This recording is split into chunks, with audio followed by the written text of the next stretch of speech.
All right, I'm here with VCU and Atlantic 10 legend Briante Weber. I appreciate the time. Before I obviously want to talk about your amazing career. VCU though obviously been in the news. They've gone through a coaching change. Can you talk to me a little bit just about what makes VCU so special? Obviously, it's a place where coaches produce and they get other opportunities. They leave, but obviously they got a great coach coming in. But just your thoughts on the coaching change.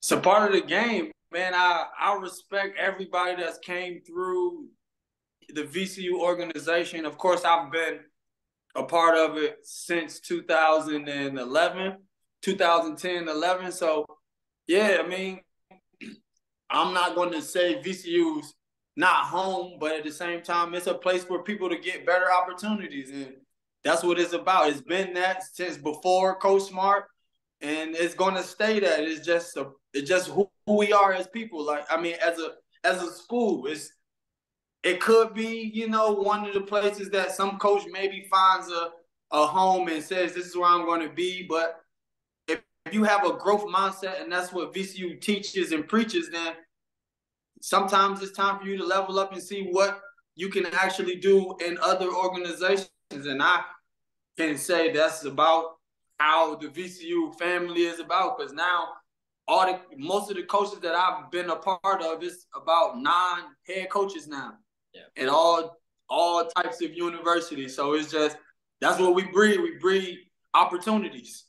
Absolutely, and I think too. I know obviously for VCU fans, sometimes you want that coach to stay for a long time. But even with that being said, if you look at VCU, especially since they've joined the A10, though, they've been kind of the standard. So even, you look at Coach Rhodes, he has been there for a while. People win. So it's not somewhere where people are trying to jump a year or two into it necessarily.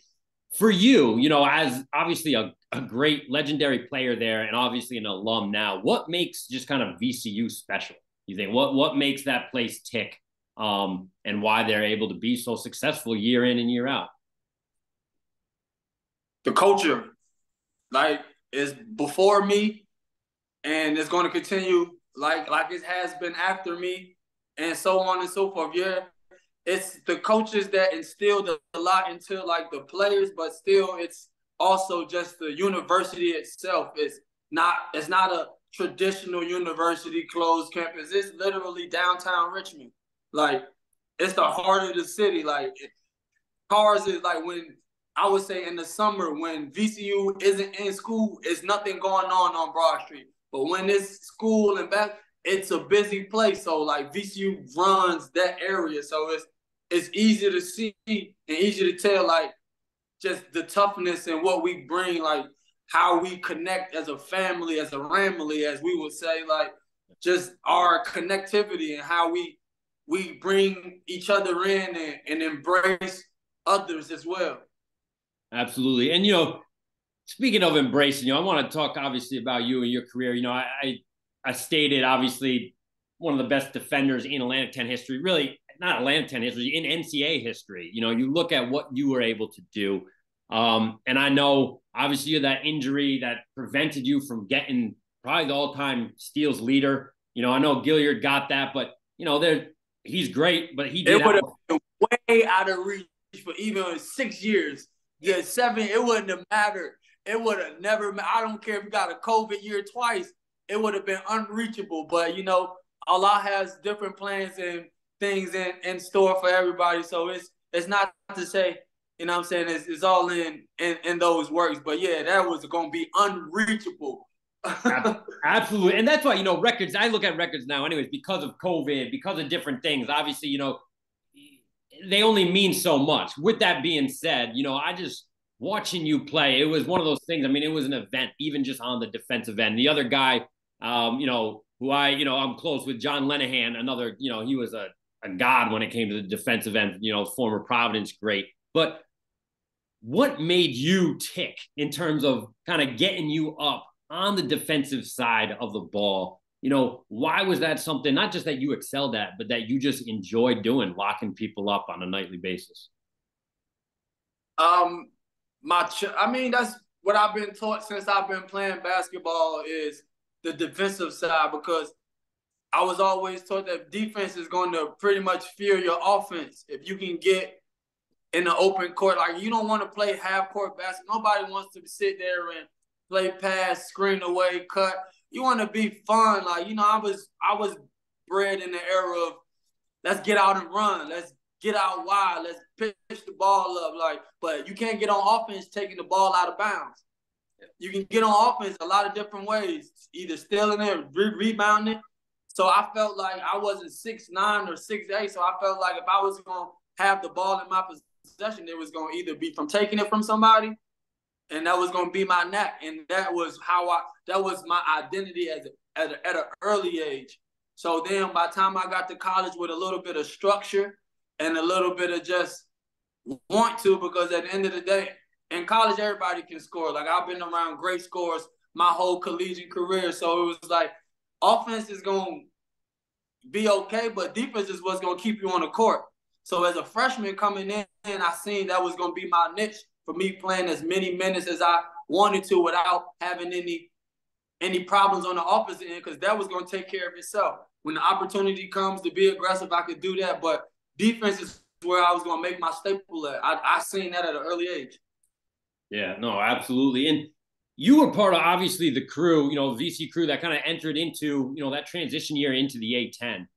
Was that a big adjustment for you? You know, kind of my first question, but even more than that, was there a moment, I'm thinking, you know, your sophomore year, obviously, when you guys, that first year in the Atlantic 10, was there a dude you remember that, again, it's hard to say because you pretty much locked everyone up, but one of the harder guys to defend, especially early on in your career within the Atlantic 10?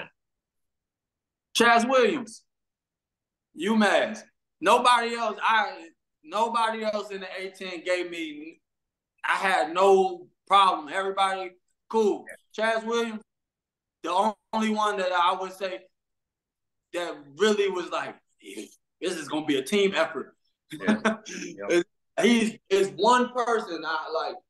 I give credit to all the guards, yeah, whoop-de-whoop, but he's the only one that it was like, this is going to be a long night for me. I got to buckle up. At the same time, I was still young, so I won't say if he was to see me in my, like, you feel me, in my elder days, it would be a different story. But as a young pup, he definitely broke me in and made me do a little research on small guards. Yeah, no, he was. I talked to him, I think, about 3 or 4 months ago, but I remember him. He was a dude for sure. For sure. You know, UMass hasn't been, you know, they haven't been anything since he left. So he was There's great. a lot about him, right? Absolutely. You know, obviously, Shaka Smart. I want to talk Shaka Smart a little bit. You know, you see his success, the success he's had, obviously, with you guys at VCU and since, especially obviously this year, Big East Championship, Big East Tournament, Coach of the Year. For someone, you know, who knows him as well as you, what makes him so special? You know, and what made you not just want to come to VCU, but play for him, play for Coach Smart? Genuine, man. One thing about Coach Smart is he's a man of his word. Like even at this age, like just talking to a lot of like my friends and companions about like their relationship with their like college coach, it's rare that, and most of them talk to him. Of course, you got like the Dukes and all those that, of course, they're gonna go talk to Coach K, and because that's easy. But I'm talking like mid majors, you know, like those type of guys. It's rare to see them have a relationship. Coach Smart made that a big emphasis, more so about being like he's a player coach. Like when it comes down to demonstration, you know, you get all those coaches who's going, you got to do this, you got to do this. He will literally take it out of your hands, show you, dive on the floor, take charges, like he will do every workout that we did. He was in there working out before us. Like, it's easy to follow a leader like that. That's somebody gonna lead by example and be vocal. Like, it ain't too much you can really ask for from a coach. And even till this day, Coach Smart, we still talk, we still check on each other. Hey Bree, how you doing? You good? Like, you need something, let me know. It's Coach Smart. I see y'all doing what y'all doing. It's love. It's like, it's real family. Like, checks on my mom still to this day. Him and Coach Rose, like, they like my real life family. Like, yeah. Coach Rose, go spend the night at his house in his guest house when he was at VCU. Like, this is real family. Like, it's deeper than basketball when it comes to us. No, absolutely. And I feel like that, you just see him. Obviously, I don't know him, but you see how he interacts with players, even like I said, even to this day. And you can I feel like you can tell when a coach, it's more than just them, and he's one of my favorite people. I'm glad he's, still having obviously the success at Marquette. We talked a little bit off air, kind of give an update, kind of what you're doing. Obviously, you still got, the love for the game. You're still playing at a high level, but how are things going on, going down in Turkey, what you've been up to this season? Turkey's been beautiful for me. Like last year, I was hurt. I ended up tearing my ACL, the other ACL, 2 years ago now, when I was in France. So I sat out last year. So this is my first season playing again. And honestly, it's pretty good. Like it was a great year so far. Just trying to finish up strong. Try to get my team in the playoffs and build from there. It's been a great year. One of my best shooting years for sure in Europe.